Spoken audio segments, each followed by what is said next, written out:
Seja bem-vindo ao FUCast, Conectando Negócios, o podcast da FUCAP. Eu sou o Carlos Nossa e ao meu lado eu estou com o Fabrício Bravin. Fabrício, muito obrigado. Tudo bom, Carlos? Tudo bom, mais um podcast. Mais um podcast, o assunto de hoje é muito bom. É muito bom, é sobre liderança. E hoje, para falar sobre liderança, a gente está aqui com o Cosme Pérez. Cosme, que é diretor de Gente e Gestão no Grupo Caroni. Ele também é conselheiro consultivo certificado. Ele é vice-presidente da BRH aqui no Espírito Santo e atua como professor de MBA e palestrante.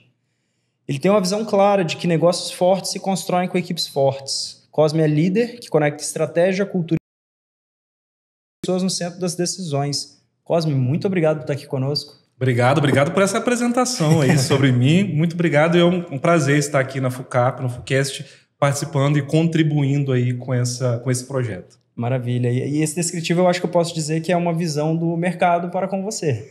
Então, muito obrigado aí. E vamos começar aqui falando do que te levou a chegar nessa temática de liderança, temática de pessoas.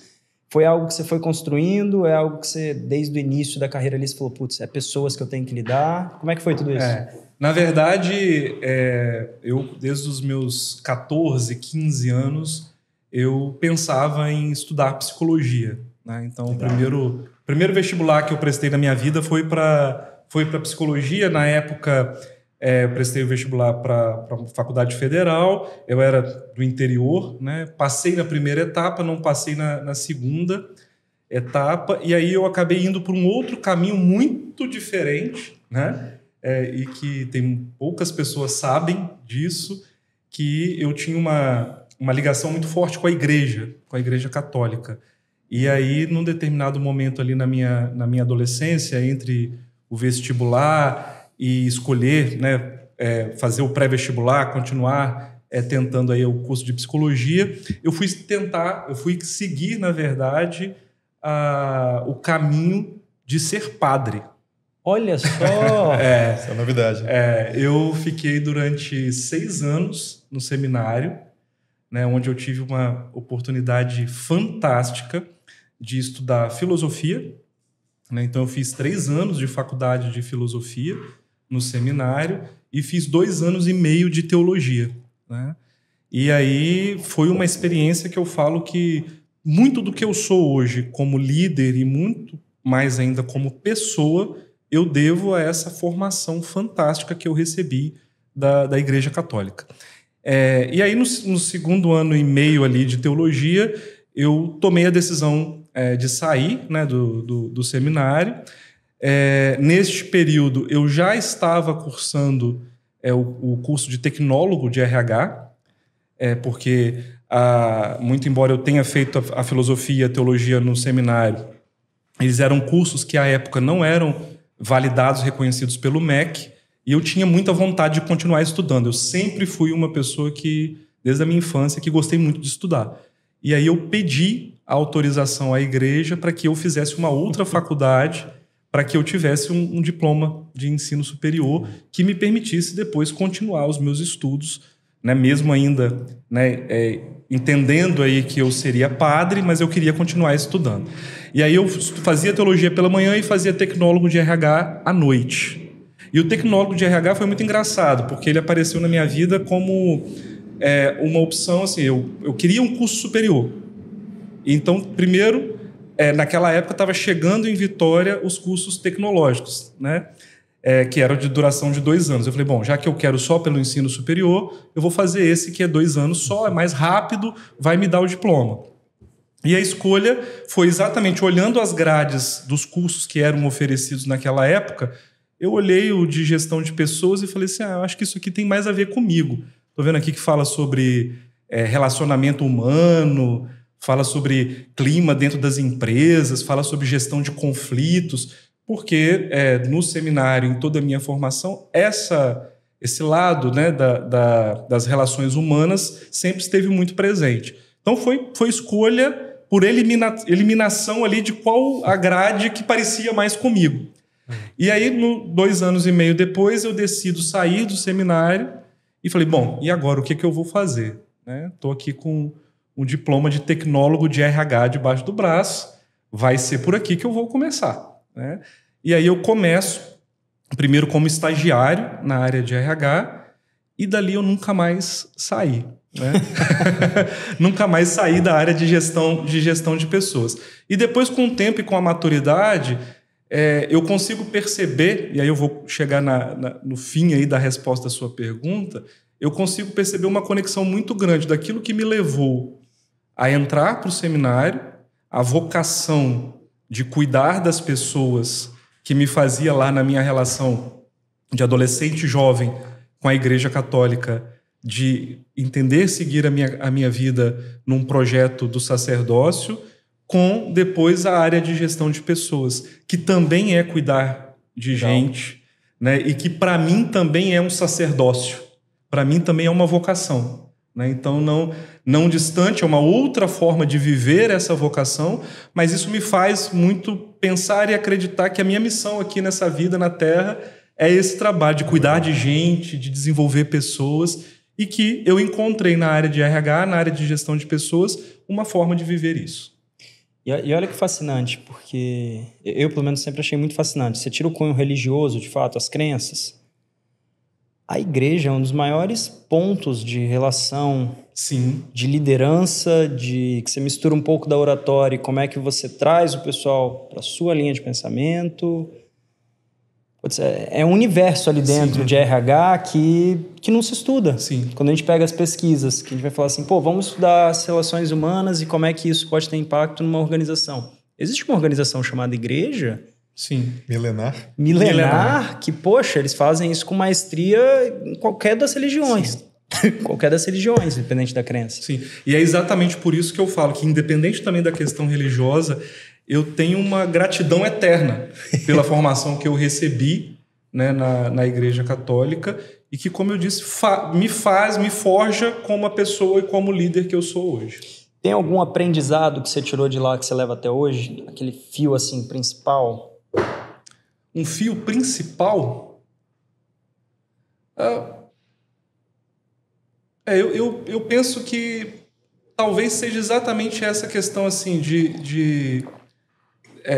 do impacto que você pode causar nas pessoas, né, de forma positiva, né, que você pode trazer vamos dizer assim, é uma das coisas que eu aprendi na filosofia, né, do como que o conhecimento pode libertar as pessoas. Né? Então, estudando os filósofos antigos, né, nos meus primeiros anos de seminário, eu estudei muito sobre isso, né, o quanto que o conhecimento ele é libertador.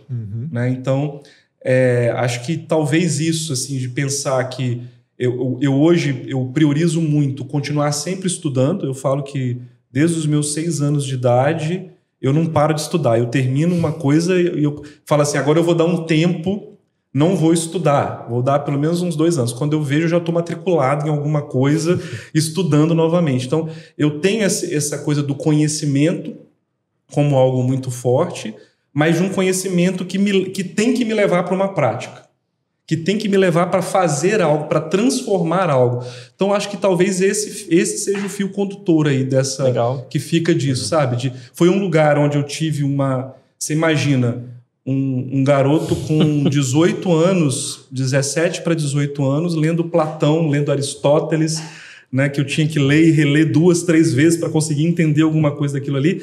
Então, eu tive uma oportunidade de ter um acesso a um conhecimento acadêmico, de um conhecimento teórico muito forte, e que também eu levava isso para a prática, porque eu fazia trabalhos comunitários, eu ia para as comunidades, né, eu ia para as periferias para fazer trabalhos, e que até hoje me leva a atuar com trabalho voluntário.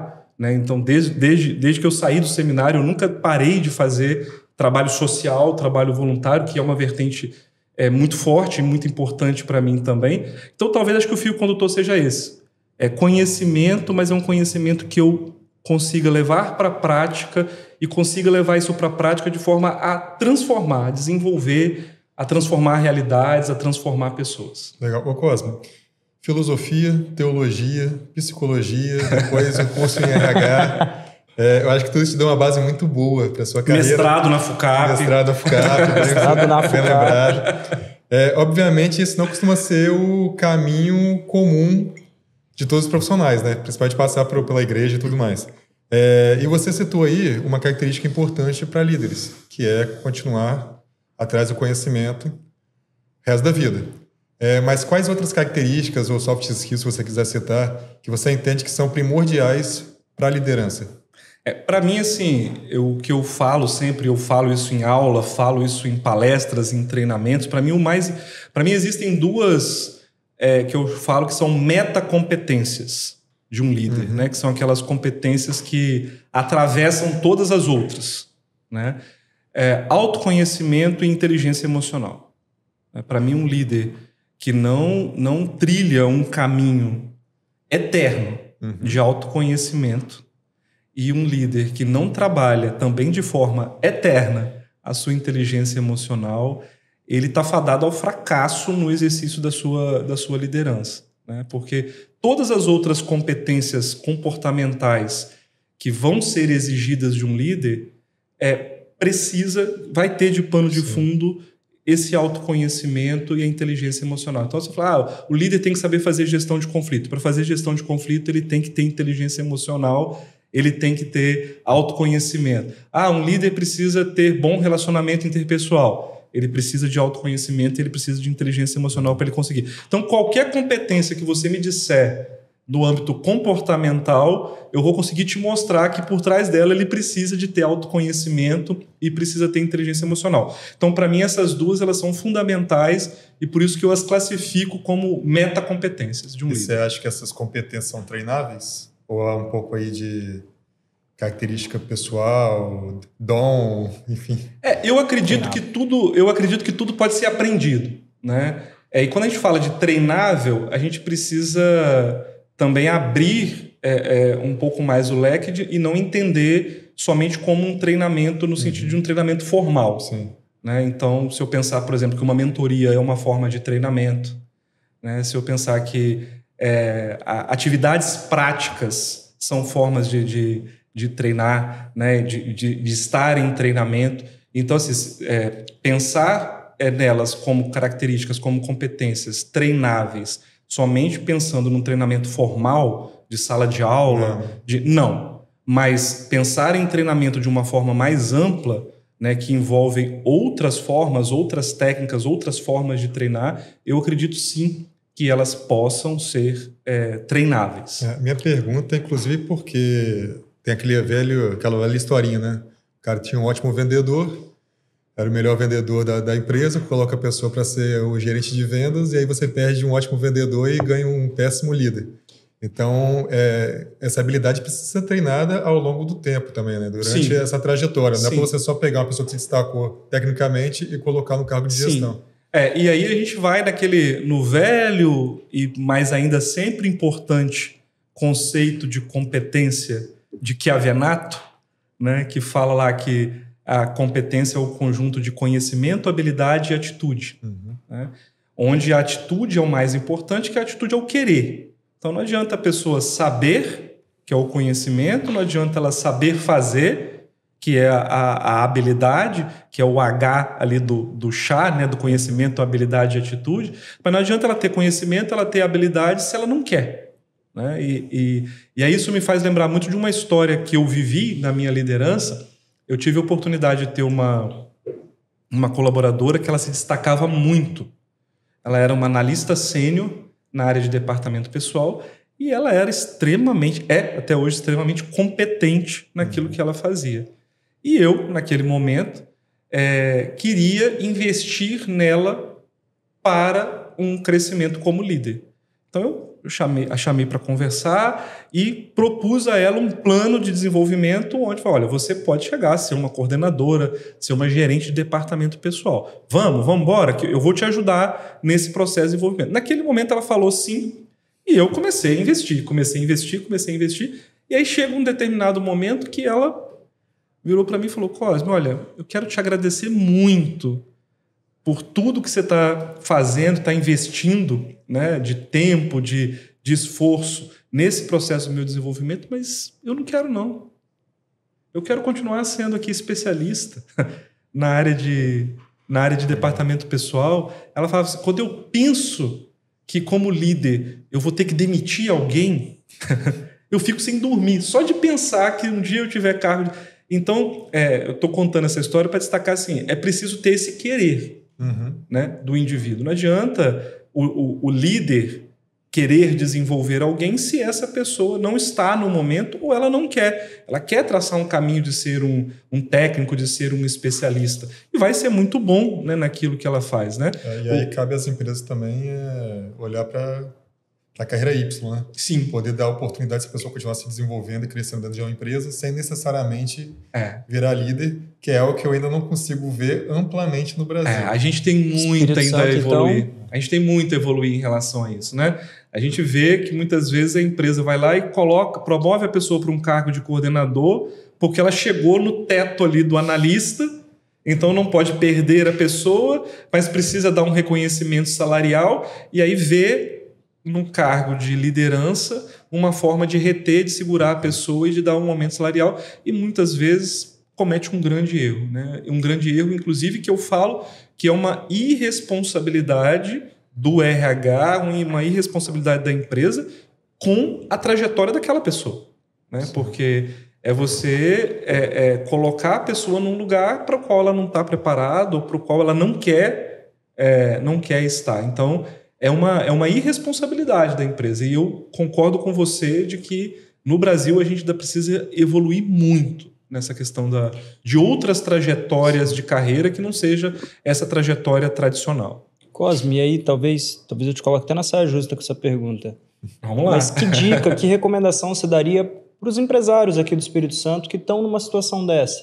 Eu tenho um colaborador que não quer ser líder, mas pela estrutura que eu criei, eu não tenho a minha carreira Y. O que a gente pode falar para esses empresários? O que você faz com esse colaborador? Como é que você continua incentivando ele? Também não sei se tem uma resposta, porque a resposta de uma consultoria seria: cria uma carreira Y. Cria uma carreira Y. Mas uma possibilidade é essa, né? É caminhar para essa criação de carreira Y. Existem hoje muitas possibilidades, inclusive que a legislação permite, de você trabalhar formas de remuneração variáveis e de reconhecimento que não necessariamente precisam ser salário diretamente e não precisam ser necessariamente atreladas ao cargo. Né? Legal. Então, eu não preciso mudar o cargo ou mudar o salário nominal para trabalhar algum tipo de reconhecimento. Então, talvez a dica que eu dou é ir estudar essas possibilidades, sabe? De uma remuneração variável, né? Onde você consiga ali trabalhar esse aspecto remuneratório dessa pessoa, né? E aí você vence essa etapa de que muitas vezes essa etapa, né, de promover a pessoa para um cargo de liderança, como eu falei, porque ela já bateu no teto de uma tabela ali de salário e não tem mais para onde ir. Então, resolve essa etapa. Então, primeira, buscar criar a carreira em Y. Se isso ainda não é possível, ou se isso ainda precisa de um caminho um pouco maior, buscar outros modelos de remuneração que hoje existem possibilidades mais simples, né, factíveis e juridicamente reconhecidas. E, por outro lado, um outro aspecto, além do remuneratório, é trabalhar também desafios com essa pessoa, né, propósito de trabalho, porque o que retém a pessoa hoje... hoje propósito. Não, né? Hoje não, né? Desde sempre, né? O que retém as pessoas hoje no trabalho é propósito, né? Como eu contei aqui no início, né? Lá no início dos anos 2000, quando eu estava me formando no tecnólogo de RH, já se falava que o salário era a quarta ou quinta coisa na lista ali de prioridades do que fazia as pessoas permanecerem nas empresas. Se você olhar hoje, as pesquisas hoje, isso também não mudou. Pós-pandemia, né? Então, só se distanciou um pouco. Exatamente. Então, assim, não adianta também só criar ali modelos remuneratórios se você não trabalha um outro aspecto, que é o aspecto do propósito. E aí a liderança ela tem uma responsabilidade muito grande nessa questão da conexão de propósitos, né? Muitas vezes o líder ele parte do pressuposto, a empresa parte do pressuposto que o próprio colaborador vai fazer essa conexão, que o próprio colaborador ele vai entender qual que é o propósito da empresa e como é que ele conecta o propósito dele com o propósito da empresa. E não é assim. O líder, ele tem uma responsabilidade, ele tem um papel importante em fazer essa conexão, identificar qual que é o propósito do Carlos, qual que é o propósito de vida do Carlos, né? E como é que eu posso, eu como líder, mostrar para o Carlos uma conexão entre esse propósito de vida dele com o trabalho que ele executa aqui na FUCAP, né? Como é que conecta esse propósito? E isso é um trabalho do líder. O líder, ele tem esse papel de fazer isso. E quando ele consegue fazer isso, a equipe voa. E aí a gente entra numa área que eu tenho gostado muito de ler e discutir com as pessoas, que é o RH estratégico. É de fato uma cultura de resultados quando você consegue conectar o propósito de toda a sua equipe com o propósito que é o resultado da empresa como um todo. Sim. E aí a gente vê uma mudança, por mais que a gente fala que no Espírito Santo a gente está um pouquinho atrasado em comparação, no Brasil está um pouquinho atrasado em comparação com o mundo quanto a isso, mas a gente já vê algumas mudanças do RH ficando mais estratégico, saindo daquelas funções básicas de DP, saindo do, deixa eu dar férias, deixa eu ver o que essa pessoa quer, desse escopo inteiro que a pessoa quer, o que se conecta com o que eu posso e ofereço na minha empresa, que se conecta com o meu propósito, e com o que meu líder precisa de força, subsídio. Como você vê a maturidade hoje, do Espírito Santo, no RH estratégico? Acho que a gente está evoluindo, né? Não vou dizer evoluindo bastante, mas nós estamos evoluindo no Estado em relação a essa questão do RH um RH mais estratégico. Eu vejo cada vez mais empresas implementando um modelo que a gente chama no RH, que é o modelo Business Partner, onde o RH ele se torna parceiro do negócio. Então o RH está cada vez mais indo para a mesa de discussão de estratégia da empresa, né? E eu vejo que isso é uma conquista do RH, né, de evolução mesmo da área de recursos humanos ao longo das últimas décadas, e eu vejo que isso também acabou se tornando uma exigência para as empresas por conta das mudanças gigantescas que estão acontecendo no mercado de trabalho. E muito rápidas. Então a empresa, o empresário, o CEO, os diretores, eles estão se vendo também assim, não tem como mais eu não chamar o RH para discutir, porque falta mão de obra, aquele colaborador que há 20 anos atrás, ou aquele candidato que há 20 anos atrás, na hora que a gente ia fazer uma entrevista, eu perguntava para ele, eu como entrevistador, eu como líder, né, perguntava para ele assim, por que eu tenho que te contratar? Por que eu tenho que contratar você e não as outras pessoas que estão participando do processo seletivo? Essa era a pergunta que eu fiz muitas vezes, né, há alguns anos atrás. E hoje a gente vê um outro cenário, que é o candidato que chega na mesa da entrevista e pergunta, por que eu tenho que vir trabalhar aqui na sua empresa? O que você tem para me oferecer para eu escolher a sua empresa e não escolher outra? Então, esse cenário faz com que, inevitavelmente, o RH tenha que participar, né, da estratégia. E isso é muito bom. Né? Mas eu percebo, sim, que no Espírito Santo a gente tem evoluído bastante nessa questão do RH ser esse RH mais estratégico. Ô Cosme, até aproveitando o gancho aí eu queria puxar para um outro lado também, que é a inteligência artificial.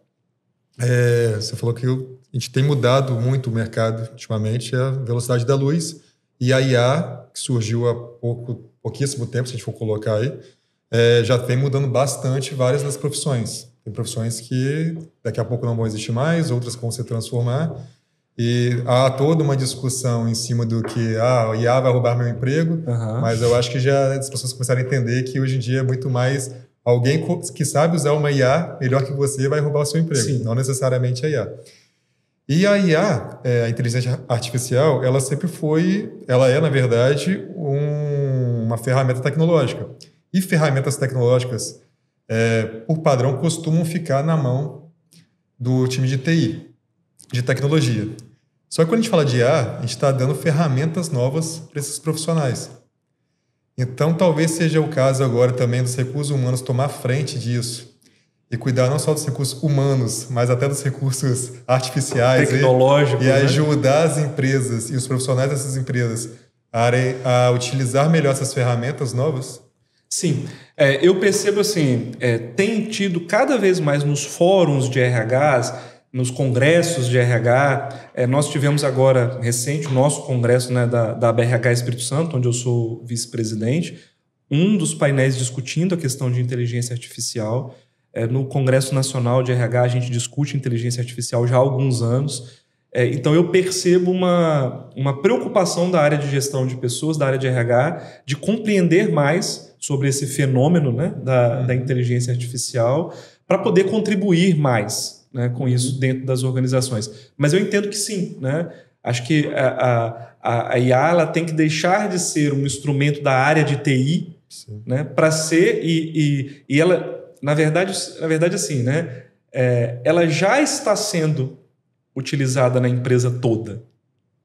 Muitas vezes a empresa não está se dando conta disso. Essa é a questão, né? E muitas vezes acha que está aqui na mão da TI, mas a empresa está usando, as pessoas estão usando, o funcionário está usando pelo celular, está usando no computador da empresa, e muitas vezes a empresa não está se dando conta disso. Então acho que a empresa se apossar disso e entender que isso é um caminho sem volta, e entender como que eu posso fazer para potencializar esse uso da tecnologia, né, e para capacitar mais as pessoas para esse uso da tecnologia. Você me fez lembrar de um ponto bem, bem interessante. Eu li sobre isso recentemente para fazer uma palestra sobre a questão de contratação de pessoas acima dos 50 anos, né, que é uma realidade muito forte hoje no Espírito Santo e no Brasil como um todo, de que as pessoas 40 a mais, 50 a mais, elas estão sendo mais requisitadas pelas empresas para o uso de IA do que os mais jovens. Por causa do pensamento crítico. Por conta de repertório. Saber fazer o prompt. Sim, querendo não passar também pelo pensamento crítico, porque você não vai só aceitar o que você está vendo. E é uma questão de repertório que as novas gerações, a geração, e aqui não estou fazendo juízo de valor, mas a geração do TikTok, a geração da rapidez, a geração que menos lê do que as gerações que, né, já se passaram e que hoje estão aí com 40, com 50 anos, elas têm um repertório maior, elas têm um pensamento crítico maior e elas estão sabendo lidar melhor com a inteligência artificial do que os mais jovens. E isso é uma quebra de paradigma, né? Porque você tem uma tendência de achar que o mais jovem vai saber fazer isso muito melhor do que o mais velho. Então, assim, acho que a empresa precisa estudar mais sobre isso. E aí, quando eu falo a empresa, são os líderes, os diretores, a área de gestão de pessoas, e entender que isso já está acontecendo. Não adianta a empresa falar assim, não, aqui na minha empresa a gente não usa IA. Está usando. Você pode não estar sabendo, mas ela está sendo usada. E no fim das contas, isso impacta e transforma até a cultura da empresa, né? Sim, inevitavelmente. Se você muda a forma de pensar das pessoas, está mudando a cultura.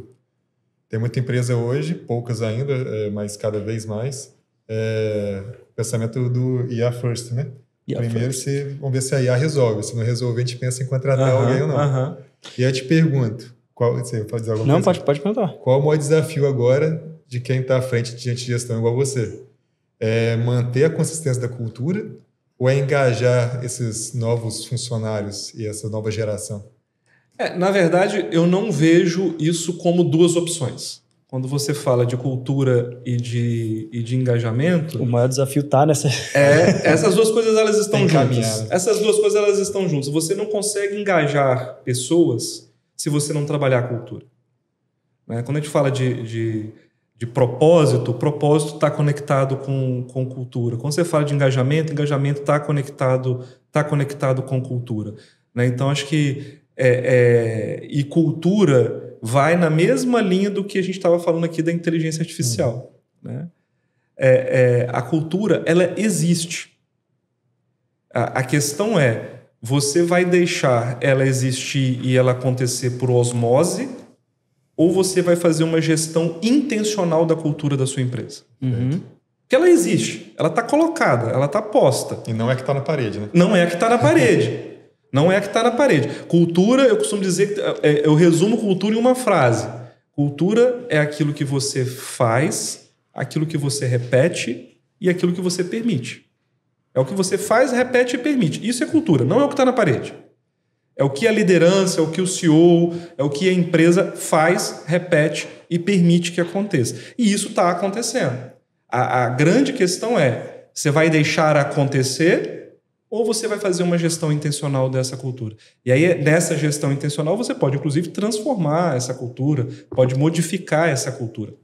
Mas é essa cultura que vai garantir que, desde o processo de recrutamento e seleção, você, de fato, contrate pessoas que tenham, né, o que hoje a gente diz muito no mundo de RH, o fit cultural, né? Mas para eu achar esse fit cultural, né, que às vezes o RH, e aí é uma crítica que eu faço à minha profissão e aos meus colegas de trabalho. Às vezes meus colegas, né, a gente usa isso como uma palavra, um termo bonito, né? Tem que olhar o fit cultural. Mas será que eu sei qual que é a cultura? Será que eu estou compreendendo de fato qual é a cultura da empresa para eu contratar uma pessoa que tenha esse fit cultural? Então, assim, compreender a cultura, fazer uma gestão intencional da cultura vai apoiar desde o processo de recrutamento e seleção, né, até o possível processo de demissão. Que se você trabalha muito bem feito essa questão de uma gestão intencional da cultura, você pode, inclusive, evitar processos de demissão. Uma curiosidade, como que você lida com aquele profissional que ele entrega muito bem tecnicamente, mas que ele não consegue se alinhar à cultura e os valores da empresa? Isso é o mais comum, né? Outra máxima que a gente usa em RH, né? As pessoas, elas são contratadas pela competência técnica e são demitidas por problemas comportamentais. Né? Então, isso é exatamente o mais comum de acontecer. Né? Pergunta não foi à toa, né? A pessoa, ela tem, né, ela consegue entregar, mas ela está desalinhada, ela está desajustada com os valores da empresa, né, com o propósito da empresa. E aí vai muito, sabe, esse trabalho da liderança, esse trabalho do líder de, como eu falei antes, de fazer essas conexões entre propósitos, entre valores.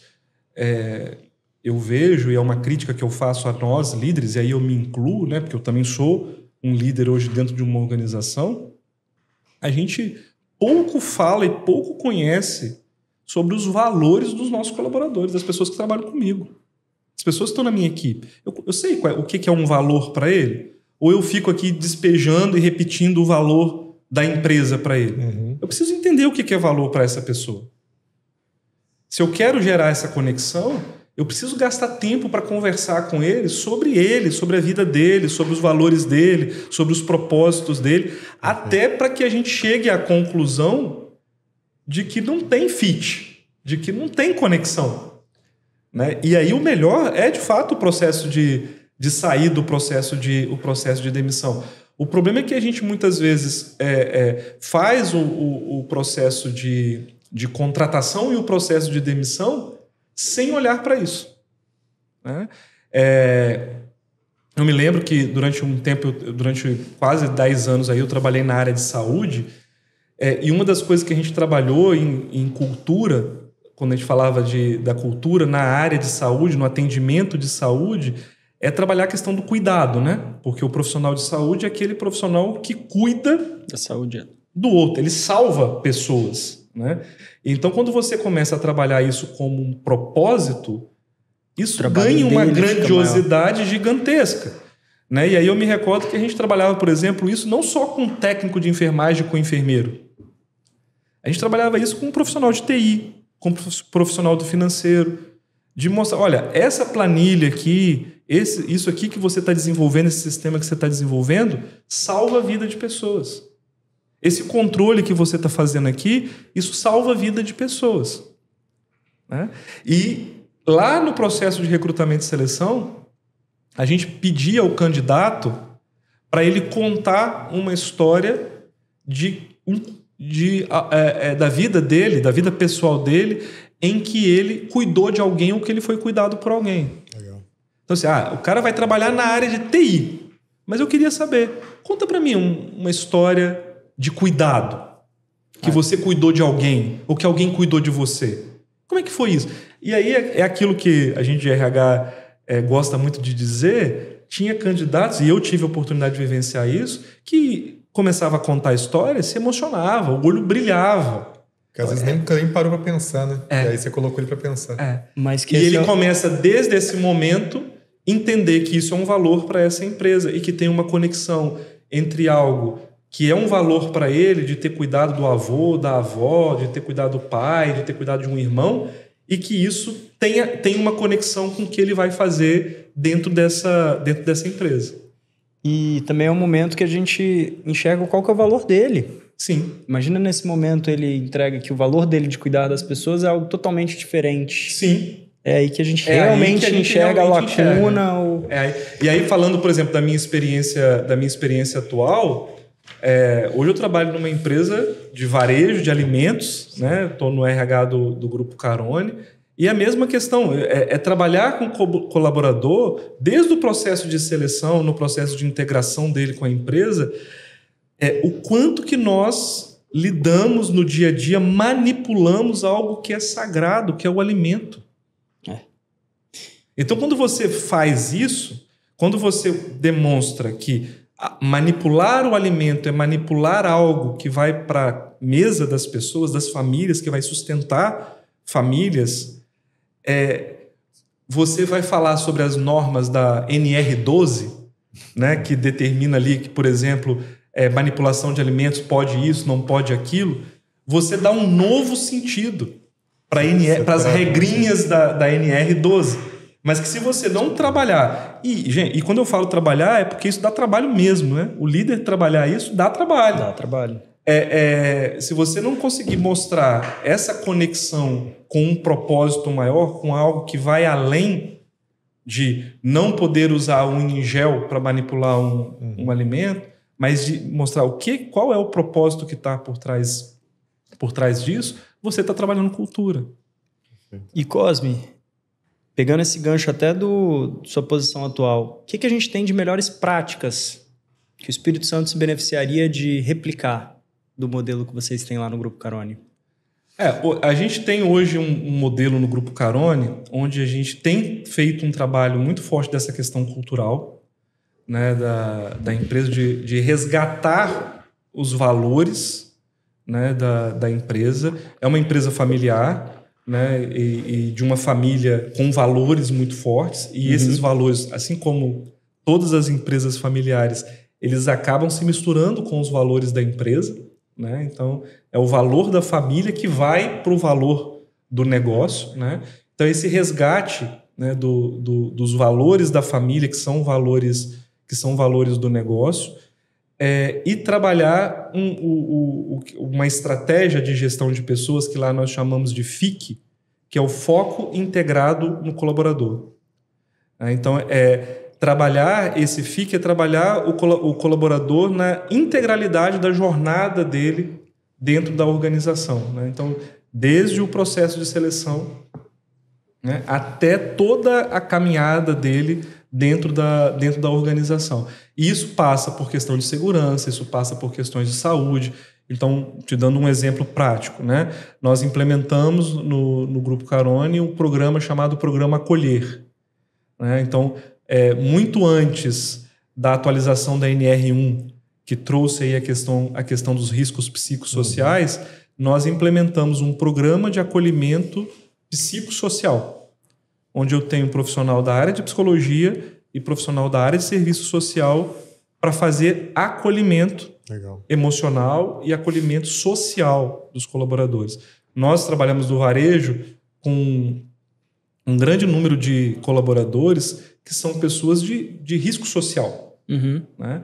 Então, entendendo essa realidade, né, do nosso colaborador, nós implementamos esse programa, né, que oferece suporte psicológico e suporte social para os nossos colaboradores. E aí, quando veio a atualização da NR1, eu falei, não, isso aí a gente já tem pronto, a gente já está trabalhando isso dentro da organização, né?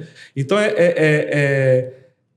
além de implementar novos programas, é pegar, como eu falei, aquilo que já era um valor para a empresa, né, e traduzir isso de uma forma que o colaborador compreenda mais. Legal. O colaborador ele se sinta participante, ele se sinta protagonista, né?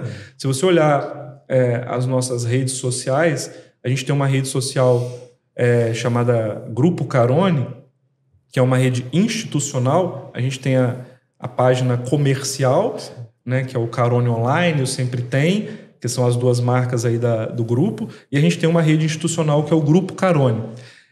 Nessa rede institucional, a gente está o tempo inteiro dando voz ao colaborador. Então, não é o diretor de RH que aparece lá falando sobre a empresa. A gente coloca o colaborador falando sobre a empresa como uma forma de valorizar o colaborador, ao dar essa voz, ao dar esse espaço, e como forma de engajar pessoas para que queiram vir trabalhar na empresa. Né? Exemplo, né? O exemplo, e é um exemplo do igual, né? Porque uma coisa é o diretor de RH falar que a empresa é muito boa, né? A pessoa que está dizendo, é claro que ele vai falar, né? É claro que ele vai falar que a empresa é muito boa. E muitas empresas, às vezes, pecam nisso, né? E é uma ação, às vezes, simples de ser feita, né? De você dar voz ao colaborador para que ele fale. Para que ele fale sobre a empresa. É óbvio que para fazer isso tem todo um trabalho que você precisa fazer, né? De fato, trabalhar o clima, de trabalhar um ambiente de segurança psicológica, para que você tenha o colaborador como promotor da marca. Né?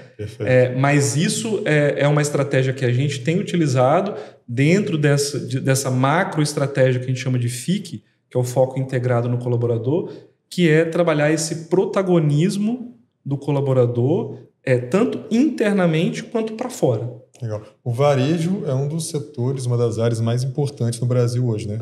Se não for uma das que mais emprega, eu acho que se não for a que mais emprega, uma das que mais emprega. Qual o outro lado dessa moeda? Quais são as maiores dificuldades do setor hoje? Quando a gente pensa em gente e gestão. Hoje, a grande dificuldade, isso não é novidade, está noticiado para todo lado, a nossa grande dificuldade hoje está exatamente na contratação, né? Nesse processo aí de atração e de contratação de pessoas. A gente está vivendo um momento, e aí falando especificamente do Espírito Santo, onde nós temos uma baixíssima taxa de desemprego no Espírito Santo, né? Então tem muitas oportunidades, o Estado tem muitas oportunidades de trabalho. A gente tem pessoas hoje, muitas pessoas ainda disponíveis também, né, para o trabalho, mas ao mesmo tempo a gente tem esse gap, né, na área de varejo, não só no supermercado, mas no varejo de uma forma geral em relação à mão de obra. Então isso tem feito o varejo no Espírito Santo e em todo o Brasil buscar estratégias, se reinventar em relação a essa questão de contratação de mão de obra, né?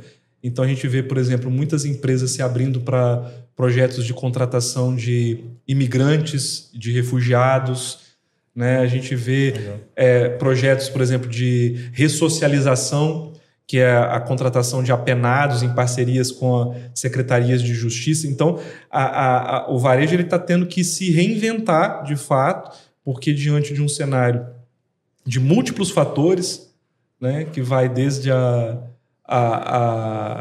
informalidade, aquilo que há alguns anos atrás era considerado trabalho informal, hoje não é mais tão informal assim, né? Então a gente tinha uma coisa de ou é informal ou está trabalhando de carteira assinada. Hoje existe um monte de coisa nesse meio do caminho aqui entre a informalidade e a carteira assinada.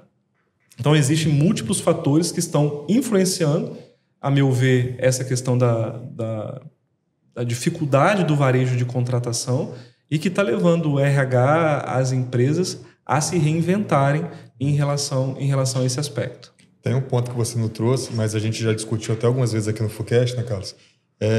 E acredito que deva ser também visto isso no varejo, que hoje a gente tem várias gerações trabalhando juntas, né? A Z, a Y, a X, a Alfa daqui a pouco está chegando aí. Como que é isso, cara? Como que eu consigo organizar todas essas peças para que eu não tenha conflito? Pelo contrário, para que eu tenha as engrenagens funcionando bem. A Alfa, ela já está chegando. Porque a gente a gente já tem um adolescente aprendiz com 14 anos. É verdade. Com 15 anos que já é alfa, né? Então, a alfa também já está chegando dentro da empresa. Talvez não como um empregado, no modelo aí, né, normal de trabalho, mas já como aprendiz a gente já tem recebido a alfa dentro das empresas. Eu acho que a questão talvez ela passa muito mais, de novo, para um desafio para a liderança, que é de saber fazer gestão de conflito. Porque o conflito ele vai acontecer, né?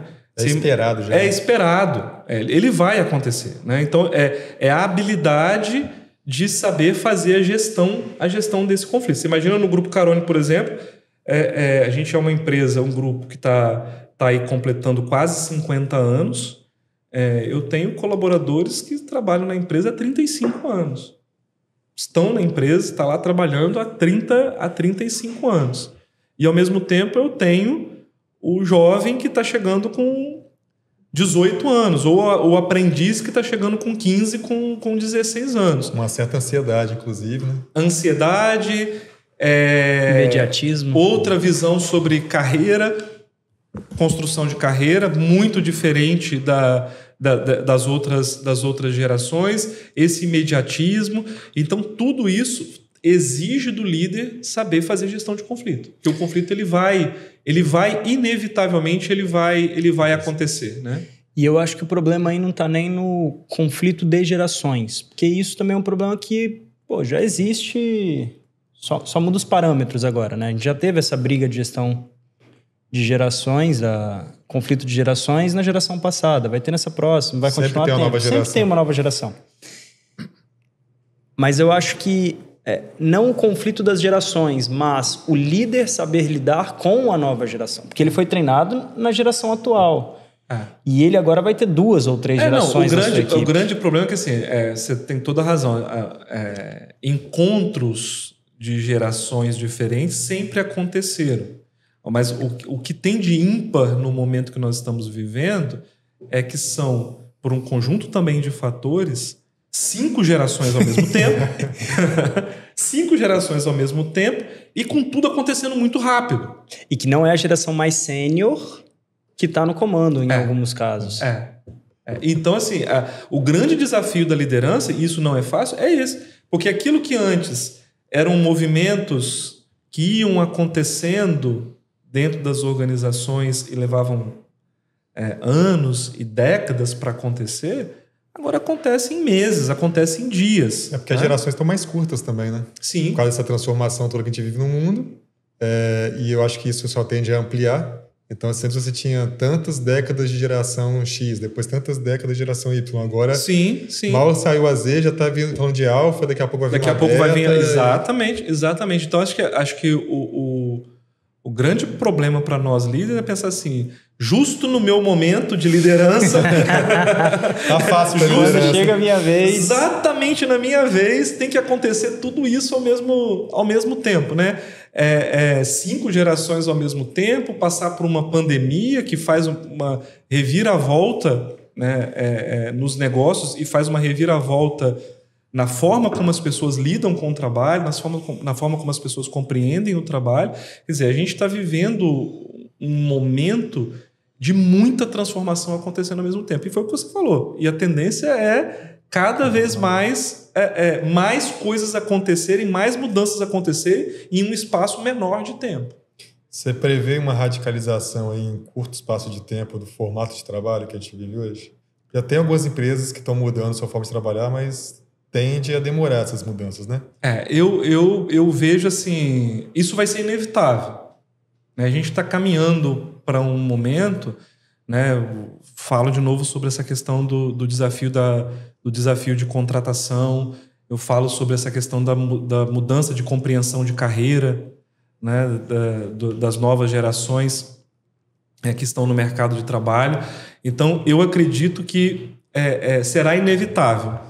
Nós vamos ser forçados, né? O poder legislativo, o poder judiciário vai ser forçado, junto com os empresários, com as associações de empresários, com os sindicatos, a olhar para os nossos modelos ainda tradicionais de trabalho, né? A gente passou por uma reforma recente, pequena, mas uma reforma recente da nossa consolidação das leis trabalhistas, mas a legislação trabalhista do Brasil é de 1942. Né? Não responde mais para o momento que nós estamos vivendo. Exatamente. Então, para mim, assim, nós estamos caminhando para um ponto em que vai ser inevitável a gente fazer uma transformação nos modelos de trabalho. E eu tenho uma opinião aí. Eu acho que o novo modelo ainda não foi definido. Não tem nenhuma empresa que já achou. Quando a gente fala do remoto, tentaram ir para o remoto algumas, deram certo, outras não. Algumas das maiores estão voltando. Mas essas que estão voltando já estão no modelo mais híbrido. Sim. Mas também quem está no modelo híbrido já achou novos problemas. Eu acho que a gente não descobriu ainda qual que é o modelo do futuro. E que talvez não seja não seja o modelo, né? Vão ser os modelos. Seja um modelo flexível. Seja esse o modelo que rege as relações, né? Que loucura, né? Bom, tudo que você falou aí não tá fácil a vida do líder, né? Não tá fácil. Qual a dica aí pra gente? Além de não parar de estudar.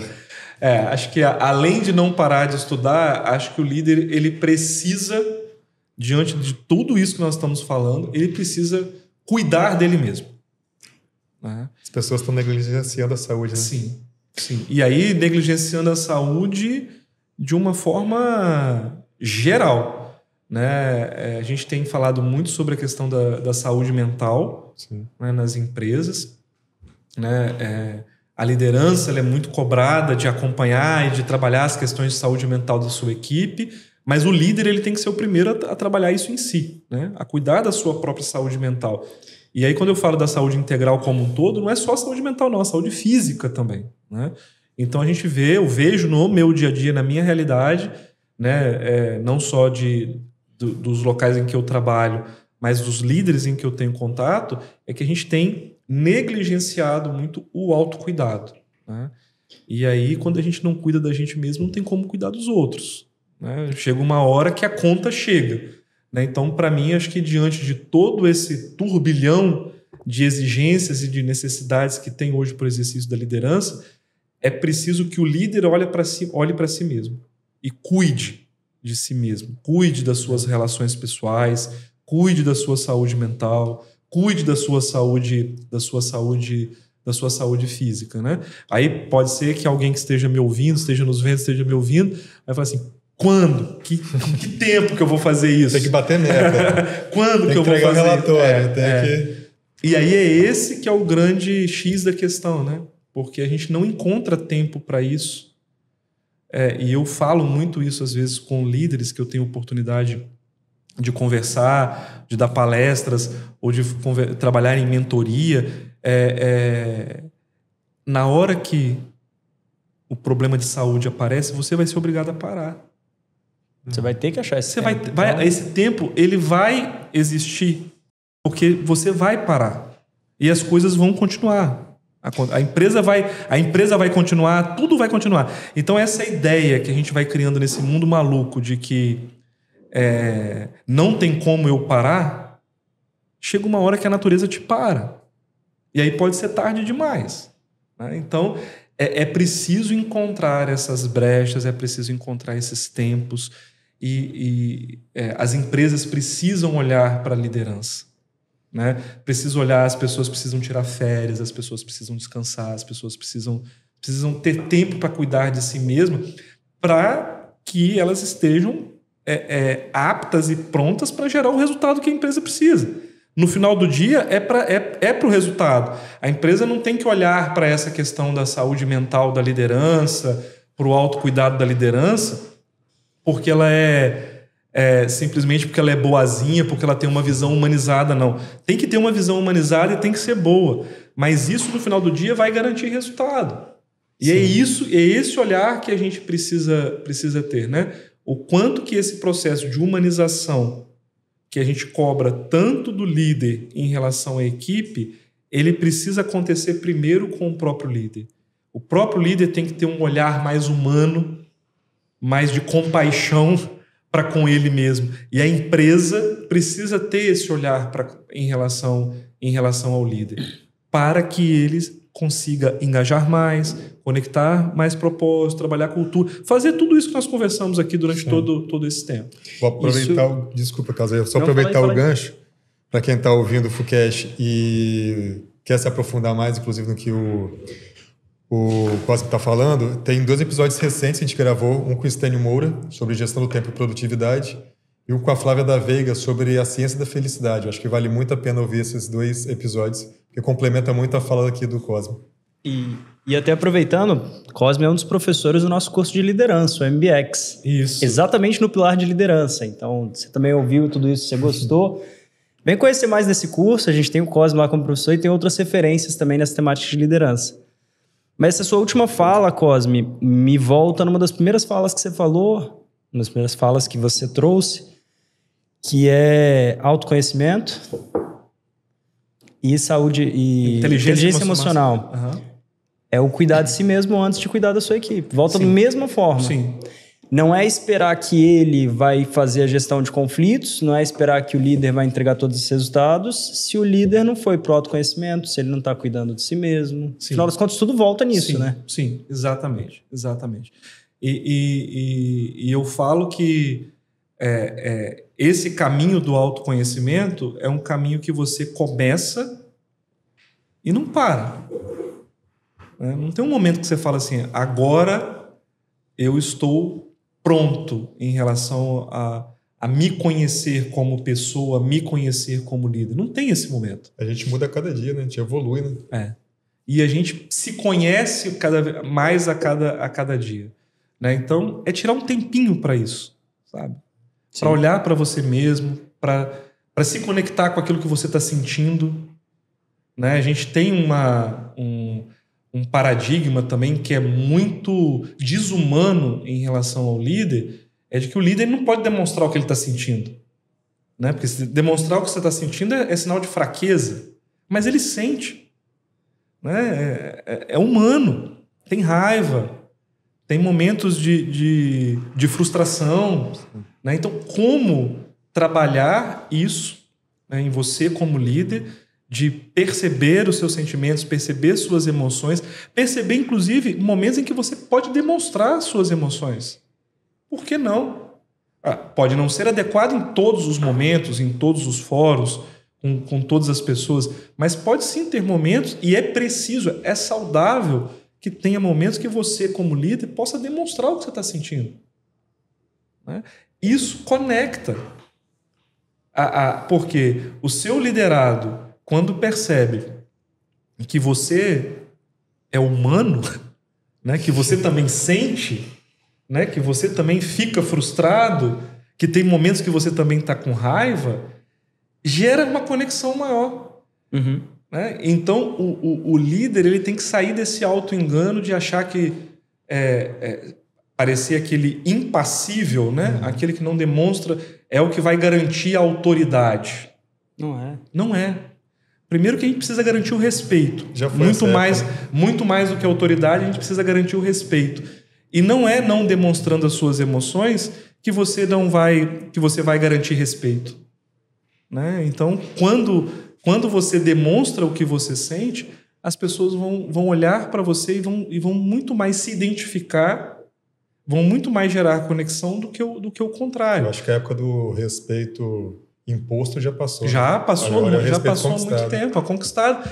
Né? Então, assim, são esses paradigmas ainda tradicionais de liderança que a gente vem desfazendo, né? Desconstruindo, mas que a gente ainda tem um bom caminho de desconstrução para poder fazer pela frente. Antes de eu passar para o recado final, eu queria agradecer a você, ouvinte, que acompanha a gente até aqui. Muito obrigado. Se você curtiu esse vídeo, não esquece de dar 5 estrelas no Spotify, curtir esse vídeo no YouTube e compartilhar esse episódio com quem você achar interessante. Cosme, daria para a gente continuar conversando aqui o resto da tarde. Eu ficaria. Mas a gente vai chegando ao fim. Tem alguma mensagem que você quer deixar, seja para o profissional do RH, ou seja para os líderes, ou para quem está almejando ser um líder? Acho que sendo coerente, né, com toda a minha fala e com a minha história, acho que se eu pudesse deixar uma dica, deixar uma orientação para quem está nos ouvindo, né, seja para quem é líder ou para quem almeja chegar a um cargo de liderança, uma posição, né, de liderança, são esses principais 3 pontos. Né? Nunca pare de estudar, né? Busque conhecimento sempre, né, para que as suas ações, para que a sua trajetória, para que o seu caminho ele tenha uma base sólida. Né? Então, isso a gente adquire com conhecimento, isso a gente adquire na academia, isso a gente adquire lendo. Né? Então, nunca parem de estudar. Busquem conhecimento sempre. O segundo, façam um caminho de autoconhecimento. Né? Trilhe o seu caminho de autoconhecimento. E o terceiro, trabalhe as suas emoções, trabalhe a sua inteligência emocional. Eu acho que o profissional, né, não vou nem dizer o líder, um profissional que ele consegue hoje, né, trabalhar esse tripé, né, de busca de conhecimento, inteligência emocional e autoconhecimento, é inevitável o destaque que ele vai ter no mercado de trabalho. Então, acho que essa é a minha mensagem final que eu deixo. Perfeito. E eu compartilho dessa visão. Assim, é a receita do sucesso. Cosme, muito obrigado. Fabrício, muito obrigado. Eu que agradeço a você, o Cosme. Falei que o assunto era bom, mas o papo foi ótimo. Né? Foi ótimo.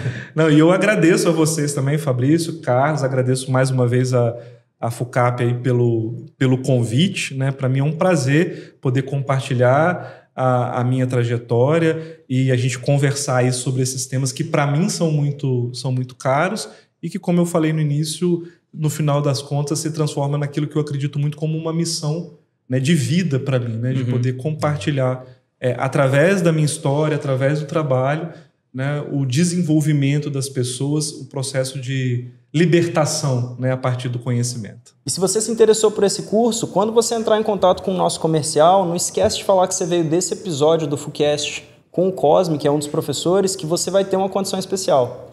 Então não espera, entre em contato com o nosso comercial e nos vemos aqui na FUCAP.